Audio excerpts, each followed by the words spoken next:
Welcome to Sweet Life Beat Life. We hope this video helps. In this video, I will explain how to learn B-Boy dance step by step. First, focus on mastering the fundamental elements.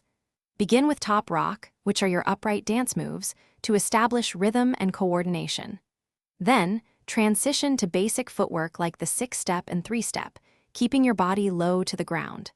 These foundational steps are crucial for building your B-Boy vocabulary and understanding the flow of the dance. Practice consistently, for at least 15 minutes daily, to build muscle memory. Once you have a solid foundation, it's time to explore freezes and power moves. Start with static freezes like the baby freeze, holding the position for at least 5 seconds to build core strength. Then, slowly introduce dynamic power moves such as the windmill, focusing on controlled movements rather than speed. Remember, safety is paramount. Always warm up thoroughly and practice on a safe surface. Dedicate 20 minutes to these elements 3 times a week.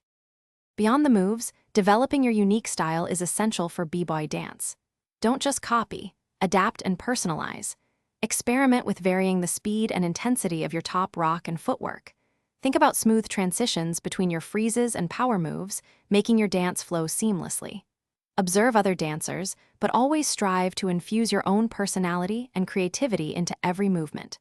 Practice freestyling for 10 minutes daily. Consistent practice is the cornerstone of progress in B-Boy dance. Aim for at least 1 hour of dedicated practice 4 to 5 times a week. Engage with the B-Boy community by attending local jams and cyphers. This is where you truly learn and grow. Don't be afraid to ask for feedback from more experienced dancers. Their insights are invaluable. Embrace the journey, stay persistent, and enjoy the vibrant culture of B-Boying. Thanks for watching. Consider subscribing if we helped you.